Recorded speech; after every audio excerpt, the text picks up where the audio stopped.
Hi hello friends, welcome back to my channel Rani cooking channel. ఎలా ఉన్నారండి? అందరు బాగున్నారా? నేనైతే చాలా బాగున్నాను. మీరు కూడా బాగుండాలని మనస్ఫూర్తి కోరుకుంటాను.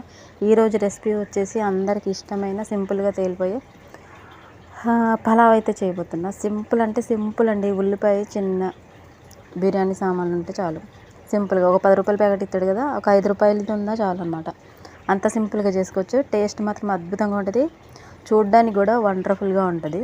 అసలు ఇంత గొప్ప పలావ్ ఎలా చేశారు, ఎన్ని సామాన్లు వేశారు, ఎంత కష్టపడిపోయారు అనకుండా సింపుల్గా చేసేసుకోవచ్చు అనమాట. ఇప్పుడు ముందుగా ఒక గిన్నె పెట్టుకొని దాంట్లో డాల్డాలు, నెయ్యిలు అవన్నీ ఏం వేసుకోవసరం లేదు. మనం వంట చేసుకునే నూనె ఉంటే చాలు. దాంట్లో ఒక 3 చెంచాలు పెద్దవి నూనె వేసుకున్న తర్వాత ఒక ఉల్లిపాయ పెద్దది కట్ చేసుకుని చక్కగా ఇలా వేపుకోవాలి. కొంచెం కలర్ బాగా చేంజ్ అవ్వాలన్నమాట. అప్పుడు దాకా ఇలా వేపుకుంటూ ఉండాలి. వెయిట్ చేయాలి. సన్న మంటలో పెట్టుకోవాలి. బాగా మంట ఎక్కువ పెడితే మాడిపోతుంది, మీకు తెలిసిందే.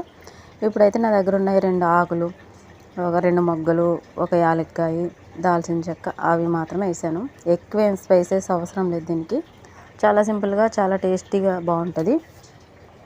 చిన్న అల్లం వెల్లుల్లి పేస్టు చిన్న చెంచాడు వేసుకుంటే సరిపోతుంది.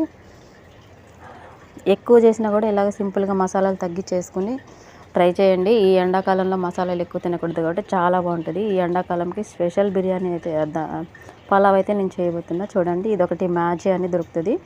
ఆ మ్యాజీ వేసుకుంటే టేస్ట్ అద్భుతంగా ఉంటుంది. సింపుల్ వంటకి ఇది ట్రై చేయండి, చాలా బాగుంటుంది. ఇలా కలర్ అంతా బాగా చేంజ్ అయిపోయేదాకా నేనైతే ఒక గ్లాసు బియ్యం తీసుకున్నా. బాస్మతి బియ్యం నానబెట్టి ముందుగానే పక్కన పెట్టుకున్నా. అందుకోసం ఒక గ్లాసుకి ఒక గ్లాసు బియ్యం సరిపోతాయి అన్నమాట.